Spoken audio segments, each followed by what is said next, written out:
not Safety Drive for Cure, but Truckers Voices there. I'm so Safety Drive for Cure minded that I get it mixed up sometimes. But hey, here we are again. It's been a couple of weeks since we had a show.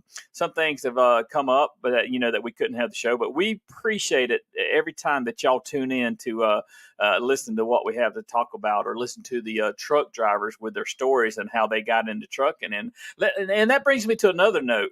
If you have a story of how you got into the trucking industry, and it just doesn't have to be how you got into the trucking industry. It could be a story that's happened to you while you've been in the trucking industry. We want to hear it right here on Truckers Voices. So, hey, reach out to me or Steve, get in touch with us, and we'll schedule you to come on air there. So we would love to have you on Truckers Voices. You can either come on air live, or you can call in on the phone call. But anyway, without further ado, let me bring old Steve in here tonight and let him greet everybody. And then we get right on with the show, okay? Me rolling, they hating, patrolling, and trying to catch me riding dirty, trying to catch me riding dirty, trying to catch me riding. That's right. Old Steve, he's riding dirty sometimes. Oh, yeah. We're a little bit hoarse here and there. The voice is going in and out. They're taking the crops out of the field, and I think hay fever is getting a hold of me. Their eyes been itching, stuff like that. But how you been doing, buddy? Been doing good, Steve, man. You sound better than you did the other day when I talked to you. Oh, yeah. Yeah, it comes and goes, but we're doing pretty good. I mean, we ain't got a cough or nothing like that. I COVID tested. Everything's negative, so we're all good. And, just a little hoarse, but we'll make it through. And I missed everybody. Last couple of weeks we've been busy and everything else, but we got a great show tonight. Got some good information coming. So hope everybody's doing good out there tonight, driving safe. Good stuff, good information coming out, Steve. But you have something that you want to share with everybody.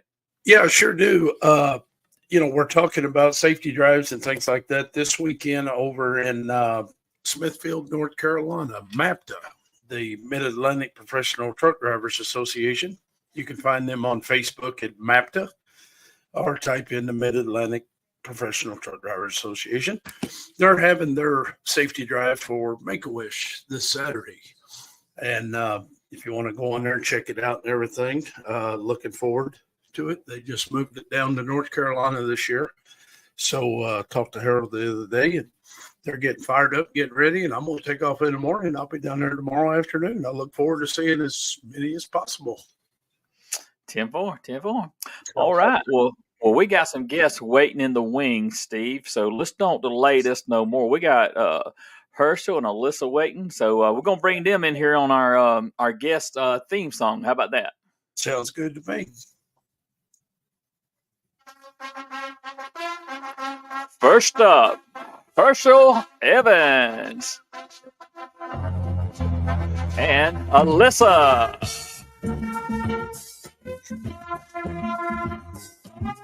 I like the song. Pretty good. Absolutely. Yeah, we bring everybody in on the Rocky song because, like we tell everybody, they are champions in their own right. So speaking of champions, let me go ahead and give a special shout out to Jackie Reed. He's over there in Mississippi, national grand champion this year at the National Truck Driving Championship. Good super job. Nice, super humble guy. Yeah. Congratulations. Yep. Great guy. And so it's good to see. Alissa, I didn't pronounce your name on purpose because I knew I'd butcher it there, right? That's right. Last name's Karras. It looks challenging, but it's not too bad. Yeah, well, it's good to have you. And if you'll just greet our listening audience again, you're no stranger to the show by no means. So, but introduce yourself to the listening audience, and we'll just jump right into it. Awesome. Well, thank you, Tim. Thank you, Steve. I'm Alissa Karras. I am with the Pediatric Brain Tumor Foundation, joining my good friend Hershel today to talk about, as Tim said, all things 2025 Safety Drive for a Cure. Also to express, our gratitude for the truck driving community for this Truck Driver Appreciation Week. And it's an honor to be back on the show. So thank you so much. Yeah, thank you for coming. Hershel, we'll give you the opportunity to greet everybody. I don't think anybody on here, I think everybody knows you, Hershel, but go ahead and greet the listening audience. Hey everybody, thanks for having me. Hershel Evans, formerly of Holland slash Yellow, and now driving for Aubrey Sylvie Enterprises out here in West Georgia. So, uh, organizer of the Safety Drive for a Cure, and one of the task force members with the Atlanta Ride for Kids, both of which benefit the Pediatric Brain Tumor Foundation, a fine group of people that I've had the pleasure of being involved with since somewhere around 1987, 1988 that I first got involved with them. And I've just always been impressed with their work and really drawn in by the families and the kids that they support and uh, work with. And just, you know, a heck of a cause to be involved with. Just really, really uh, something that does your heart good to be part of it. Yeah, absolutely, Herschel. So, um, I don't know who wants to go first, but who wants to give us some details on what we can expect coming up in the near future? I think that's you, Herschel. As far as the 2025 Safety Drive for a Cure, uh, we have selected a date. That date will be March 22nd, 2025. I had the chance to talk to my team at UPS at Indy at NTDC. There were several of them there, and I met them out in one of the lobbies, and we chatted for a while. We're all they're happy to rehost us again this year. Tickled to death to bring us back in their lot. Uh, we talked last year about doubling the size of the footprint we're going to have. We're going to make a few changes with the parking lot as far as try to make the flow better. So I think we learned a lot last year with where we had things positioned and where we had things that we might want to. We're going to adjust a few things so it doesn't have you don't have overlapping traffic. So we're going to fix that problem, and we're going to have two courses this year on the course. So we're going to have a course for the smaller trucks and a course for the larger trucks. So that's going to be a change. Probably two of the biggest changes that we're going to have is Alissa has been working really hard behind the scenes to allow us to open our registration October 1st. So unless something has changed, we're going to allow drivers to start registering, start signing up, and most importantly, start raising funds October 1st. And all of that will be credited toward the 2025 Safety Drive for a Cure. The Absolutely. next thing that's going to be a very big change this year is we are going to require pre-registration. It is just with the massive numbers we have and the we're larger than the vast majority of state TDCs, and the fact that we pull all this off in one day is logistically it's not easy. So it's really tough on our volunteers to do the job they've got to do if we allow a lot of changes to go on with oh, we're going to add one more driver here, we're going to add one more driver there.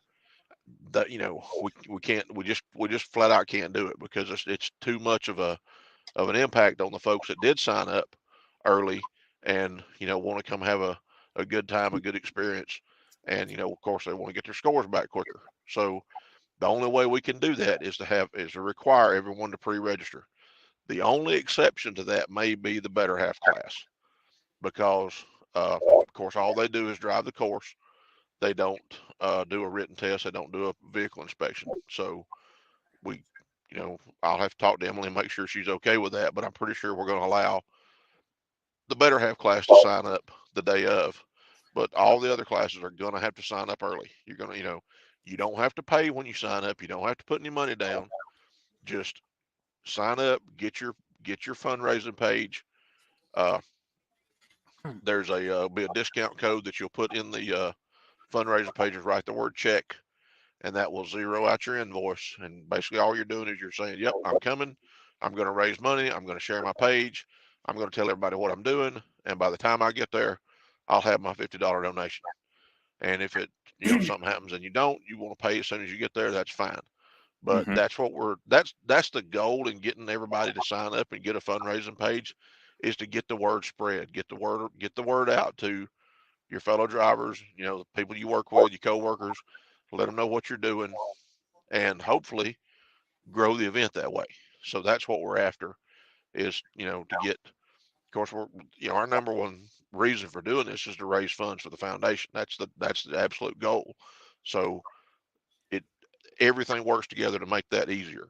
And the great benefit of that is that it makes scoring and the running order and everything else run so much smoother the day of the event. Now, if you don't know whether you're coming or you think you might come and you hadn't decided or you're not really sure whether you might get the day off, go ahead and sign up. Right. It's so easy to just hit delete if you're not able to make it. If you're not going to be able to make it, we can delete and knock you out of the running order a whole lot easier than we can put you in the running order. Yeah. So that's why we want everybody to sign up. We're going to require everybody to sign up early, is because we can do that. And there may be a cutoff. We're still trying to decide exactly what that cutoff might be, but I'm thinking somewhere around the 250 mark on drivers.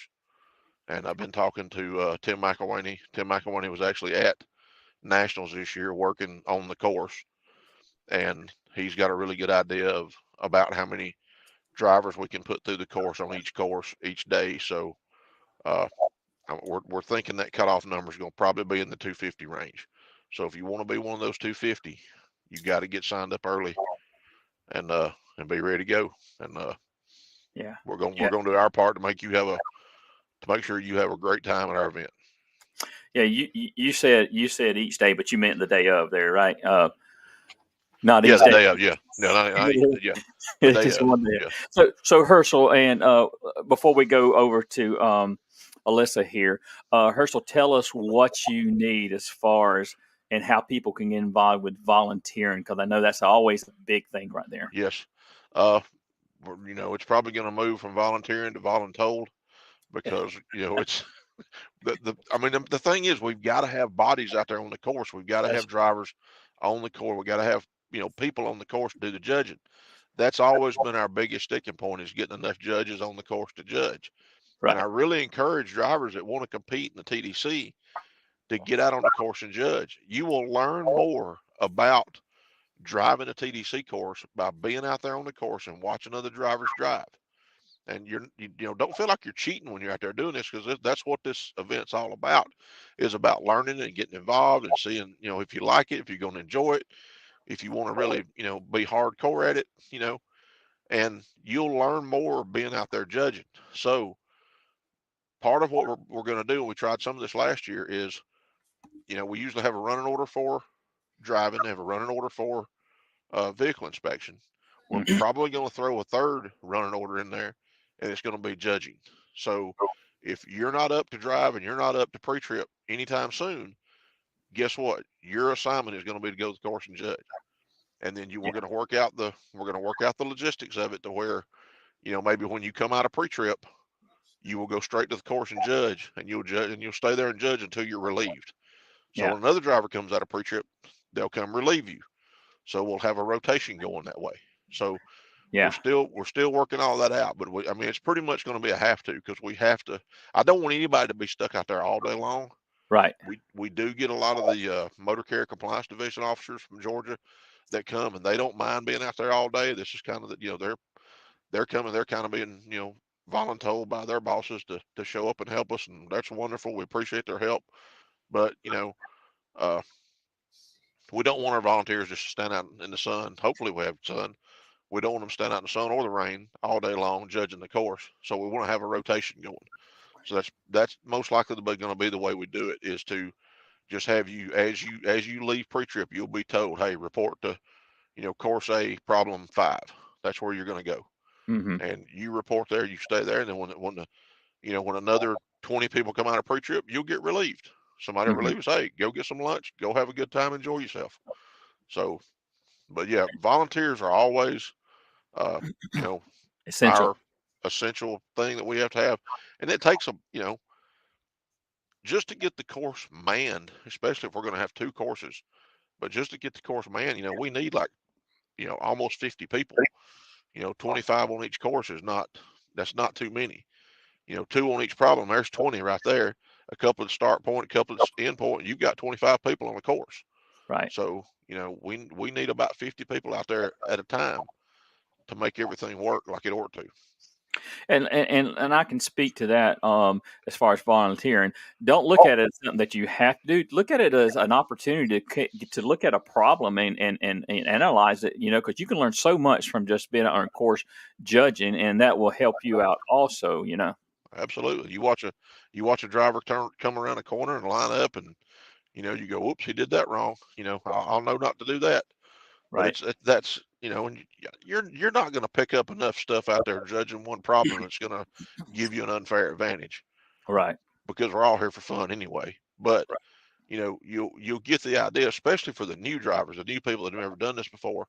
They're gonna start to understand. Okay, this is why they swing wide, or this is why they cut short, or this is why they stay tight over here or stay tight over there. You Mhm. learn those things by watching other drivers drive it. So that's what we want. We want this event to be the kind of event where the new guys come to try it out and the old guys come to get a little practice in.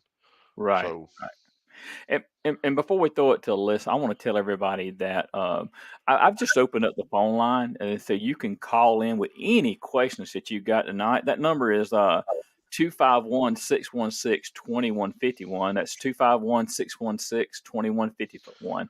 I'll put it in the chat here in just a minute. But anyway, Alissa, so it's so good to have you on here, and you. your role with the Pediatric Brain Tumor Foundation. Just go ahead and tell us a little bit about what's going on there. Sure. My role at the foundation, I work on the philanthropy team, which right now, September is a really big month for us. It is Childhood Cancer Awareness Month. So we have a lot of initiatives going on to just bring light and attention to, this devastating disease. We at the foundation share a lot of facts and figures, and I wanted to provide some of those to you just to give a little context to, anyone who gets involved in Saftey Drive for a Cure and what Hershel and his group of volunteers is doing, is raising money to make these statistics, to change these statistics. So more children are diagnosed with pediatric brain tumors than any other childhood cancer. Pediatric brain tumors are the leading cause of disease-related death for children and adolescents in the U.S. While new cases of brain tumors in adults are shrinking each year, incident rates of pediatric brain tumors continue to grow. The after effects of brain tumors has increased 45% since 2010. So while we're seeing, patients making it to adulthood and through survivorship, the amount of after effects that can continue to take a toll on someone diagnosed with a pediatric brain tumor is very significant. So I just share some of those. Obviously, some of them are quite alarming, but to bring perspective to what this group is doing to change. And, we were talking a little bit logistics-wise about 2024, which was my first opportunity to be out at the event. I could have only heard behind the scenes from Hershel, the amount of volunteers it takes to pull off an event like this, and just seeing the success of this last year, knowing that things are going to get bigger and better. I truly encourage anyone who has, the time or interest in coming out. I myself, who had never been to anything like this before, learned a lot in just one go.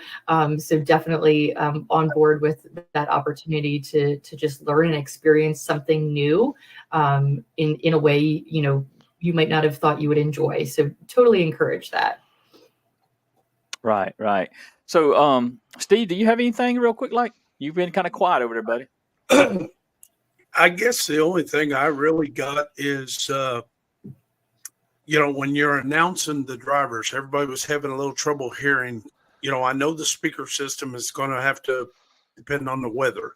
You can't put the speakers out if it's raining or anything like that. But I know a lot of people was having trouble hearing, when they're up next, how many guys, the gentleman emceeing it would call so many names, people would miss it, and then they're trying to go over and figure out. They just kind of tuck them in. Can we do something to maybe organize that a little better? Yeah, the PA system is it's a fine line you've got to walk between having it where everybody can hear it and having it so loud that it makes the day not enjoyable. I mean, you don't want it to sound like a massive stadium announcing system where it's just it's so loud that nobody can hear themselves think. Right. But that's part of what we were talking about with getting the running order set in stone way before we get here, is then we can have a much more accurate running order to hand Sam, so he can go through the drivers much easier. And it will also help if when the drivers fill out their bio when they sign up, type the stuff out that that you've done, type out your accomplishments and those kind of things. Make sure we have all that information.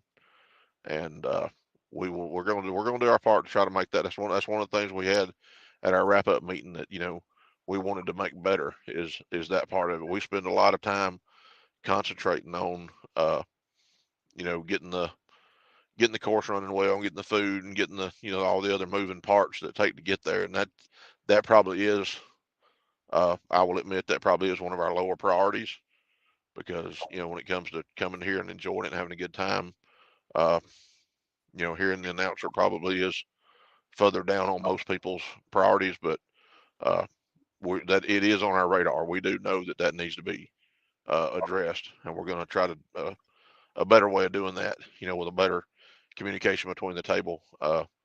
It also helped if we had extra volunteers to assist Sam up there, where they're someone else is staying in contact with the start line and letting him know who's pulling on the course.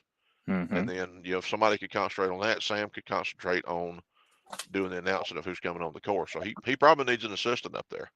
He probably needs somebody up there with him who's in direct contact with Mike Chupp at the start line, or Emily at the start line, and letting him know, hey, Tim Taylor's coming on the course in the Twins or the Tanker or whatever he decides to drive this year. But that's, so he'll know who's pulling onto the course. Just a suggestion, you could throw it out as just a suggestion, maybe like a whiteboard sitting right outside the tent, and you mark who's where, who needs to go where real quick or something like that. Yeah, we did. We had a kind of a system of that for a while.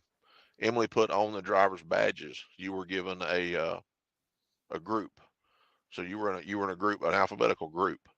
So when your alphabetical group came up, it was more or less like, okay, Group C, it's time for you to go to the start line. So everybody that looked on their badge and flipped their badge over and says, okay, I've got a C on here, it's time for me to go to the start line. The problem with that is everybody, they come here, they want to have a good time, they're socializing, they're standing around, right, talking, telling trucker lies, and they're not paying attention. So it's I've had to go up and get the microphone before, or go up and just tap somebody on the shoulder and say, hey pal, they're waiting on you at the start line, get a move on. So right. I know we could move to a system that they use up in the one up in doggone it, I don't know how it slipped my mind. The one Rolling Bullock's involved with up north.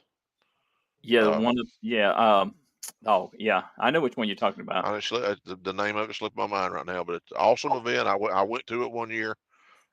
They've been doing it for a long time.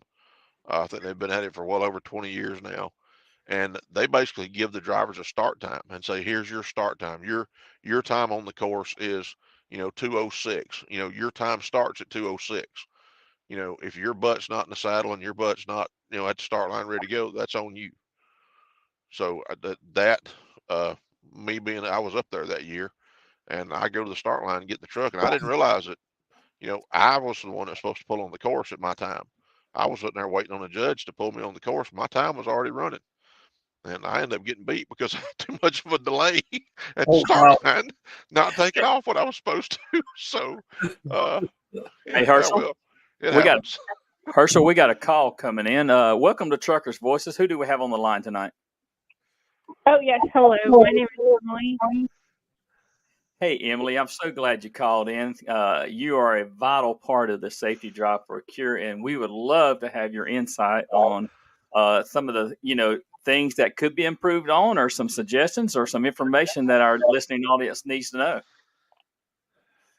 Absolutely. I think I just turned on the podcast a second ago, so I'm a little behind. So hopefully I don't repeat anything, but I think sign up early, sign up often, and that'll help us be best prepared for everybody. We have a new way that we do scoring so that at the end of the day, you guys can draw prizes and we can hand out some trophies and everybody can get on their way quickly without having a long delay in between the end of competition and the end of the event. So the earlier you sign up and the earliest we know about it, it makes it better for everybody and will make the day go so much smoother. All right. Yeah, Emily, I had told everybody that this year we're going to require pre-registration. There will be no day of signing up. So if they want to come, they want to drive, they want to compete, they are going to have to sign up ahead of time. And that cutoff for that, we haven't set that date yet, but you're going to be the one to give me that date and tell me when you want that to cut off. But we're going to require pre-registration. I told them it's much easier to delete you off the line if you end up not being able to make it than it is to add you to it and just throw you into the running order, and mess up everybody else's running order down the line. So if you can't make it, you can't make it. We can delete you out. That's no problem. But we're not going to be adding anybody in at the day of the event. And just to incentivize and show gratitude for everyone jumping in early, Hershel, I think I told you about these, but they finally came in and they look fantastic. So the page opens October 1st, as Hershel said. So the first 50 people, and depending on how quickly 50 people sign up, I may change, may do more of these, but I have one of a kind. They are air fresheners with our branding on it. So just a little fun something that I will mail directly to the first 50 people. They are forest scented, so they smell really good. And just as a little thank you and to encourage everybody to sign up early, first 50 people get one of these. That's awesome. That's awesome. Well, Emily, thank you for calling in tonight. And is there anything else that you want to add to the conversation? Yeah, absolutely. The deadline for registration right now is February 1st. And if we need to extend that a little bit because demand is high and we're about to set some records for fundraising and attendees and stuff like that, we can extend that to the middle of February. But after that, it takes the team and the scoring software and everything. It takes everybody about 5 weeks to get everything ready to roll before a TDC. So right now it's February 1st, but we can always extend it a little bit out. But I encourage everybody to sign up before then. Sign up early, sign up often, as you said, right? That's right. And it gives you time to fundraise and tell people why it and why you're fundraising. Right. We do charge you an entry fee, but the number that we raise every year, the reason it's so high is because so many people commit to fundraising. And it may be because you have a relative that had cancer, that passed away from childhood cancer, or even a brain tumor, like I did. So it's so important to tell people your why. Right. Actually tell them your story. And absolutely. And thank you very much, Emily. And we do appreciate everything that you do to make this event such a great success, for sure. This event would not happen without Emily. It is no doubt. Right. It's so fun. It's a lot of fun, and I'm dumb enough to do it again a few weeks later every year. So I do 2 a year, and I do them within 6 weeks of each other. So I don't know if that makes me smart or dumb. I'm not sure. Makes you prepared. That's right. All right. Well, thank you for calling Truckers Voices and adding value to what we're talking about tonight. Yes. All right. Thanks, y'all. Thanks, Emily. All right, that's Emily from the GMTA. She's a vital part of the Safety Drive for a Cure. I would like to let everybody know that number to call is 251-616-2151. If you got any questions or any comments, we will welcome your call tonight. But if not, we're just going to keep on talking there, right? Yes. All right. So I've got a few things that I want to throw out there as far as the safety drive goes. I am fixing to kick off my fall raffle here in the next. Well, you know what? I tell you what. I'll do it this way.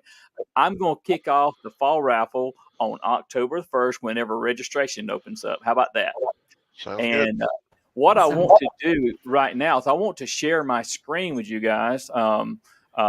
So anyway, while I'm getting that set up, you guys go ahead and talk about something. Steve, if you got some questions, go ahead. I'm going to get the screen ready to set up. Okay. Okay. Is the hotels, how's that situation going to happen? How quick is that going to come into play? We're going to approach the same hotels we had last year. Okay. And I don't know how far out they will give us a block. Okay. We're going to have to see what their requirements are. If they'll block them for us this far out, we'll go ahead and have those ready just as soon as possible. Okay. And we may have to hunt for additional hotels because in years past we have absolutely blown out the hotels that we blocked out. So Right. that's something I'd be shopping for if I was planning to come. I would be shopping for a hotel pretty soon. Okay. Go ahead, Steve. I was just going to ask another question. Always people want to help volunteer, set up things. How early do you want them to come in if they want to? Do you want them to sign a list? We have a sign up sheet. We use a Sign Up Genius, and we have a format we put on there. You can go through and pick off multiple jobs if you want to. You can be part of the setup crew. You can be part of the teardown crew. You can pre sign up to be a course judge if you want to. All those things are on that. The Sign Up Genius. We'll use the same format we used the past few years, and we'll just make some edits to it as far as having two different courses. We'll have a course A and a course B. Right. And with the food volunteers and the for all that kind of stuff, yeah, that's all out there. It's hard to get people to commit to wanting to do that job. A lot of people show up and say, well, just tell me what you need to do. Tell me what I need to do. And of course, they know I'm not bashful. I'll give them a job. I'll put them to work doing something. But Right. it's a lot easier if they go ahead and sign up for what they would prefer, and then they know what their job is when they show up. They can, come prepared to, if you're going to work in the food tent, come work in the food tent. That's where you're supposed to report to. You don't have to hunt me down and look for a job assignment. You'll already know where you're going to be going and what you're going to be doing. Right. Well, I guess the main question I'm looking at is what day do y'all start your setup? Do you start on Wednesday? Do you start on Thursday? How much help do you need that early? We put that on Sign Up Genius too. I don't know what we had on there that day, and I don't know exactly what day UPS is going to give us access to the parking lot. Okay. But we will at least have access to the parking lot all day on Friday. We'll probably have access to part of it on Thursday. Okay. The tent guys will probably come in and set their tents up. They usually come in either Thursday or Friday morning and set their tents up. They may come in Wednesday, depending on what they've got access and room. Because with it being a secured area, the tent guy sometimes to assist their schedule and running smooth, they'll go in and set their tents up at an event like ours where it's where it's in a secured lot and they can set their stuff up and not worry about it. They may come in a day or two early and set their tents up. Okay. So as far as that goes, they come in, set their tents up. All our volunteers do is put out the tables and chairs. Right. And then we put them back up when we're done. That's that set up. The Okay. course setup is always done on Friday. We wait until we're completely through with the parking lot, completely got everything lined up, and we do the course setup on Friday. So that will be Tim McElwaney and David Weechers and their team. And you're welcome to come in and help with that too. That'll be one of the that will be one of the things you can pick on the sign up, Gene, is you can come in and help, be part of the course masters and help put that together. So basically, the main thing is just pay attention for sign up genius, and you can go with it from Yes. there. Okay. Yep. Sounds good. And if we start getting closer to the event, I'll start looking in there and see what's lacking, or see where we're missing volunteers, or see where we don't have anybody signed up yet. And that's like if we don't have enough for pre-trip yet. If things go like they're going to be planned, we'll have a whole lot of FedEx folks in the pre-trip, doing a whole lot of UPS trucks. So that's how that's probably going to pan out. I hadn't talked to Don Logan yet to see if he's coming back again this year. But if he does, he's got a good crew that comes with him. Right. And they'll need help. They'll need timekeepers and judges in the pre-trip area. And then the equipment we'll need equipment handlers to get there and line the trucks up, set them up, pair them together, so we get all the sponsors' equipment, so we get it on the course or get it, where everybody can see it.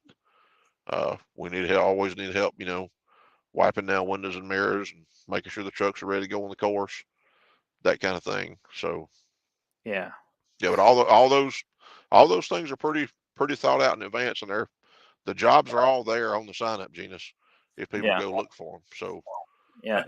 And Emily normally gets that out pretty early. So yeah. Yeah, it'll be. I mean, we've been using that same format for our event for several years now, and we'll the only tweaking we'll do to it this year will be for the extra course. So we'll need more for that one.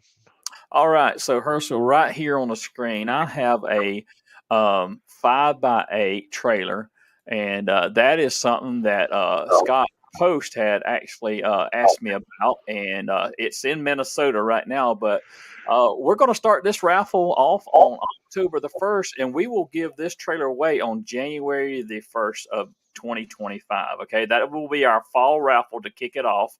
I'll just share a couple more trailer pictures. That's a nice little trailer. I mean, you get a good, nice little lawnmower, or four-wheeler, or whatever on there, this would be nice to have around the house. But tickets will be $10 each. You buy two, and you get one entry free. So $20 gets your name in there 3 times. But you can contact myself or Scott Post, and we will get your name in there. Now, the reason I'm waiting until October 1st, that way I can get my fundraiser page up. And you know what? People can give directly to the fundraiser page. And you get your air freshener if you get your fundraiser page up early. That's right. That's right. So I'm going to have mine up on October 1st. By no means, no doubt about it. Mine will be up October 1st. But Scott was generous enough to go pick this up, purchase it, and everything. So got a good little deal on that 5x8 there. So that's awesome. Thanks so much, Scott. Yeah, Scott and Nancy, we do appreciate them. They are avid supporters of the show and avid supporters of the Saftey Drive for Cure also, Absolutely. Yep, but they really are. Anyway, well then, what else we got to talk about tonight? I still got the phone lines open. If anybody's got any questions, call in. We'll take your phone call. Alissa, talk to us about, what the Saftey Drive for Cure over the last several years, and I know you was heavily involved with the first time last year, right, with us. Just tell us what kind of impact that has for the Pediatric Brain Tumor Foundation. It's absolutely fantastic. And I can say, in the role I am in at the foundation, this event is something I talk about everywhere that I go. So it doesn't matter who the audience is, what they're interested in. I think the unique nature and the community that is created by this event is just absolutely fantastic, and something, again, that I share everywhere I go, and spread the word. Hershel's a well-known celebrity, where we had 2 individuals come up to us at a different event for the foundation, saying they knew Hershel. So they just came up and they said, "I know Hershel Evans." So his name is out there as well. But every dollar raised, Emily said earlier that, and I know Hershel is very conscious about this for his event, that goes towards the mission. That's serving our research mission. That's providing dollars directly to innovative research funding that we hope will find cures and treatments for pediatric brain tumors. It's going to serve families directly. So we provide direct financial support to patient families through our Butterfly Fund for a myriad of reasons that they would need financial assistance. And it's going to support our advocacy efforts. So one of the areas that, is really up and coming for the foundation is our work in the advocacy space, both state and federally, to ensure that patients have access to care. They have treatment options that they need, that there are systems in place that allow patients and families needing support to get the support and treatment that they need. So donations go to support all those different areas, which is absolutely fantastic. And that is really making a difference. I can use I'll give one example if that's okay, Tim. Yep. We recently, earlier this year, had Day One Pharmaceuticals, which is a biopharmaceutical company. They produced the first of its kind drug to treat a specific type of pediatric brain tumor. So this is first of its kind. Nothing like this has ever come to market. And PBTF is super proud of being able to say that our supporters and our funds went into the research at Dana-Farber Institute that helped lead to the development of this first of its kind drug. And that is just, in my mind, I keep calling this the first of many. Because now that this company has said this is possible, this is how you do this, this is a way into finding treatments for these types of brain tumors. I hope it just inspires other organizations to take that step forward, and we'll see the next of its kind in the same sense. But something like that is the first of its kind is made possible because of supporters like those involved in Saftey Drive for a Cure. Yeah, and you said something about how it impacts families. I want to drill down on that a little bit. Can you kind of walk us through day one of a family that finds out that a child has a brain tumor? What does that look like? Sure. Everybody's story is so unique, and what we aim to do at the foundation is meet a family wherever they are at, in their pediatric brain tumor journey. So that could be from day one, right? We hope we are a resource for patients and their families that find themselves in this unfortunate circumstance and are able to find the foundation and the resources we provide. That's not always the case. So we do try, wherever a family is at, that's where we want to meet them. But our resources for families, in addition to the financial resources I mentioned, which can be really for anything from, gas to, lodging, things of that nature that a family needs when going through treatment. We provide a lot of additional resources like support groups for survivors. We have a sibling support group. So we understand that a brain tumor diagnosis doesn't just affect the individual child, it affects everyone in their support network, siblings included. So we really have a full range of resources that are available to provide that psychosocial support that comes with the diagnosis, as well as, again, that financial piece. Okay. All right. And one other thing I wanted to ask about is explain to the listening audience what a star kid is. Sure. So here at the foundation, we call our patients, any child associated with a brain tumor diagnosis, a star. They are our North star. They patients and their families are the driving force behind everything that we do here at the foundation. Every decision we make, anything we're looking to do, we look to our patient families and our stars to help guide us in the right direction. So to us, they are our stars. I got you. I got you. And you know, some of these kids I have met in the past at this event, and you know, I would love to see some more of the kids come out and you know take a ride in the truck around the course, or get up and honk a Sure. horn, or you know whatever it is. So hey. The more kids you can bring out, that would be better if you can get in contact with some families this year and just you know invite Absolutely. them out to the Safety Drive for a Cure for sure. We definitely will be doing a big invite. I think, you know, last year again was my first time coming out, but I felt, and Hershel, you could probably speak to this. You know, there was just so much for families to do, so many things for them to get involved with the trucks, with the golf carts, with the games, the activities that UPS, you know, provided, the bounce house, that kind of thing. So it really was such a family friendly experience that I know from the experiences that several of our families had this past year, you know, they'll be more wanting to come out and join.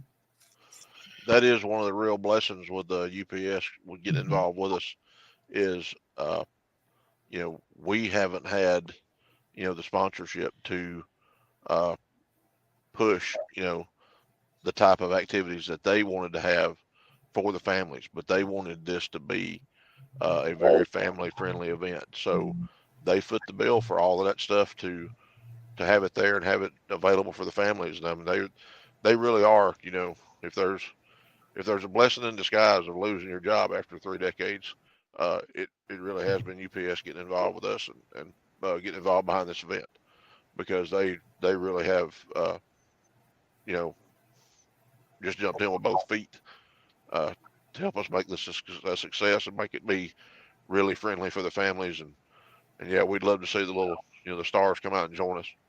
I know Right. with the at the ride for kids, you know, we always, you know, we called them the stars, and the way we looked at it was they were the star for the day because they were, you know, the ride for kids, which is where you know this money goes to. Uh, uh, the Atlanta Ride for Kids that I've been involved with for such a long time. You know, we were one of the very few motorcycle charity rides that actually took the kids that we were raising money for with us on the ride. So they actually got on the motorcycles and rode with us.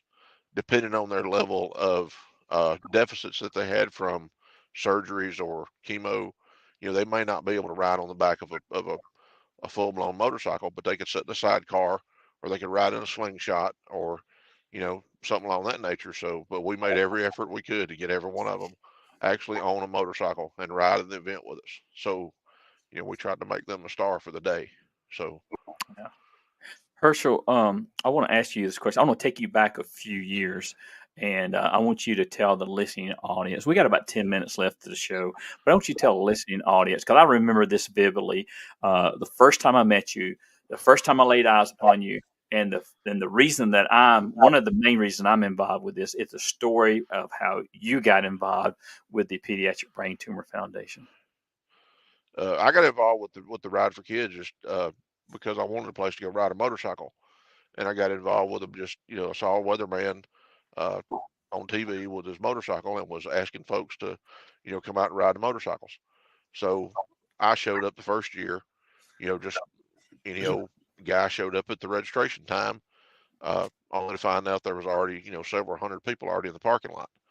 So the next year, you know, me and some buddies, we decided we'd come back a little earlier next year, and we'd show up and you know be further up in the line of the bikes. So when we showed up real early, uh, they started throwing us volunteer T-shirts. You know, so all right, here you are, you're a volunteer. So they put us to work. You know, we're setting up tents and we're setting up food, we're setting up drinks, we're just doing whatever we were told to do. And I got involved with them doing that, and just gradually, you know, through going back year after year, uh, kept getting more and more responsibilities. You know, with the Ride for Kids, and ended up being on was part of the first task force that was formed for the Ride for Kids was at the Atlanta Ride. And then in 1991, Honda got involved with us, and they took the ride nationwide. They took it all over the country. But the gentleman and his wife that started the Pediatric Brain Tumor Foundation in 1991 were two friends of mine named Mike and Diane Trainer. And Mike always had a real strong feeling that the motorcyclists that are involved with our ride, the money they raise should go to the foundation. It should go to the cause that we're working for. So his big push every year was to get sponsors to pay for everything that we do, to pay for our t-shirts, pay for our food, pay for, every item that we need, they paid for. And that's always been what we've been able to pull off with the Saftey Drive, is to get sponsors to cover all of our costs before the event ever starts. All of our costs are covered by our sponsors. They know what they're paying for. They're paying for each different items, and or donating items to our raffle. All those items we have in our raffle and our auction, all those items are given to us. We don't pay for any of those. Mm-hmm. So, but yeah, that's what got me started, was going and seeing the motorcycle ride and seeing what kind of people they are, getting to know them and getting to understand that what they're doing is, really good work, and that's really where their heart was doing Right. this for kids. And it got started in 1984 in Atlanta with it was Mike Trainer and some of his buddies that had a friend who had a daughter that had a brain tumor, and they just got together and raised some money to help the family. And then they did that at a little place called Cycle Nut and Bolts out in the east side of Atlanta, Clarkston, Georgia. And they met there at Cycle Nuts and Bolts and went on a ride. And that's how it got started. And I think I missed the first 3 years of it because I was still in high school, because I'm a young guy. But when I did get involved with them, went on my first ride. Must have been 88, the first ride I went on, 88 or 87. I graduated high school in 86, and I missed 86 because I blew a hole in my piston on my motorcycle. But I think 87 was the first year I went, and first year I was involved with the ride. So Hershel, we all have a reason why we do this, and I appreciate you sharing that. And cancer can hit close to home. I guarantee you, there's nobody in this nation that doesn't know someone that's had some kind of form of cancer, for sure, because it affects every family. It's not. Oh yeah. It doesn't discriminate by no means. I know within my family, I lost my own 10-year-old niece to acute lymphonic leukemia. And that's one of the reasons I'm involved. And, I'm involved because I saw your heart. I think you had it hit close to home too, with your father-in-law. Is that correct? Yep. Yeah. 20 years after we were already, involved with the Pediatric Brain Tumor Foundation, my father-in-law got diagnosed with a what's called a GBM, which is a glioblastoma multiforme, which is out of the 100 tumors that they've identified, or 100 plus tumors they've identified, the GBM is probably in the top 3 as far as being, one of the most deadly you can get. And yeah, we saw firsthand where the helplessness that you can experience, knowing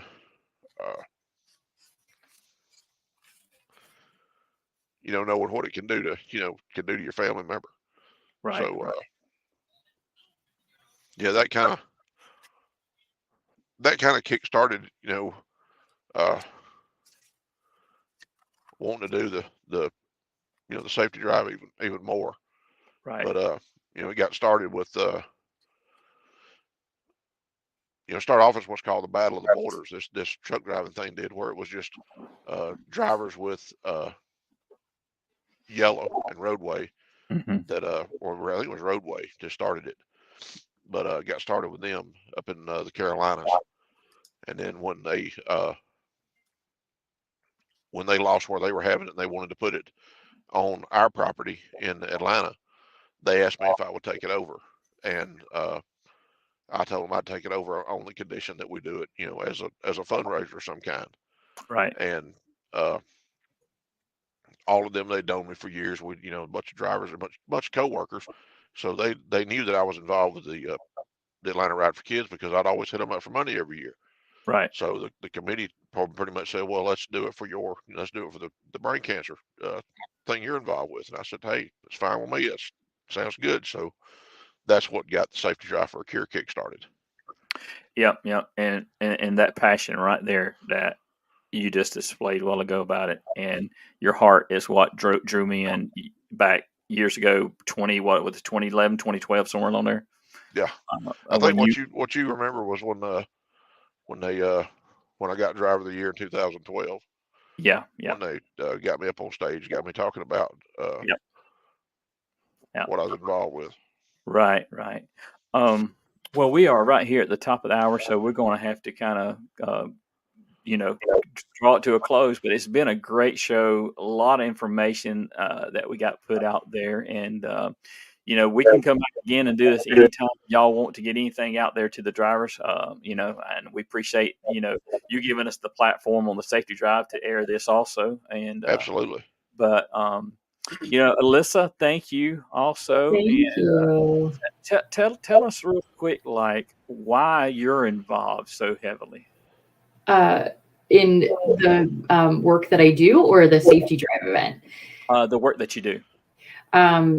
So I feel compelled to share a personal connection, now that Hershel did as well. So as Tim said, it's very hard to, not have a personal connection to some type of cancer, unfortunately, whether friend, family, or acquaintance. I lost a dear friend of mine to a brain tumor when I was in high school. It was a very difficult, I would say, turning point in my life as a young person looking to kind of step out into the world. And her inspiration and hope has guided me in my career ever since. So she is one of the many people I show up here for every day. Yeah, thank you. Steve, personal connection there, brother. Why did you get involved? Yeah, same thing. Family members with cancer. And Hershel, what was the first year you opened this up for everybody? 16? No, it was 15. We did. I think it was 13. I think 13 was. I got on the road team in 13, and I was sitting at the MCD talking to our company brass, and oh Lord, that had to be 14. So it had to be. We raised money by ourselves just as a company for the first 2 years. Right. And then we opened it up to everybody. I think it was Maybe it was 14. 14. Must have been 14 or 15. Yeah. That we opened it up for every company. Because I remember you had Interstate 1 up there at Cleveland when we was at the IX Center on our team here in the Buckeye. And I met you, and that was one of the first things you said was, why don't you come to Atlanta next March?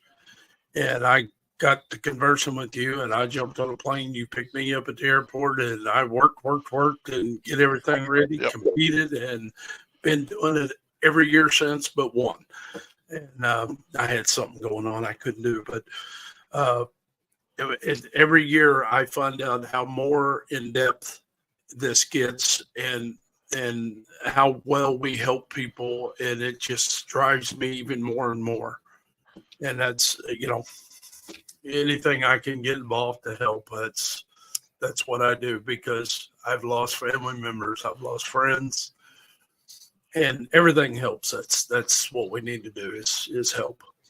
So, and it's a good time. Oh, it's a great time, man. You make so many friends and get phone numbers and see people and have a great time. So, yeah, it's and we feed you. Yeah. Good food. And you win stuff too, right? Yep. Yes, you do. Yes, you do. Well, it's like I said, it's been a great show. I thank you guys for coming on and sharing. And March the 20th, right, Hershel? March 22nd. 22nd. March Yep. 22nd of 2025. October 1st, registration will be open. So, hey, like Emily said on the phone call earlier, register soon and register often because we may have to cap it this year, right, Hershel? Yep. So, Still working on a hard number, but it's going to be somewhere in the 250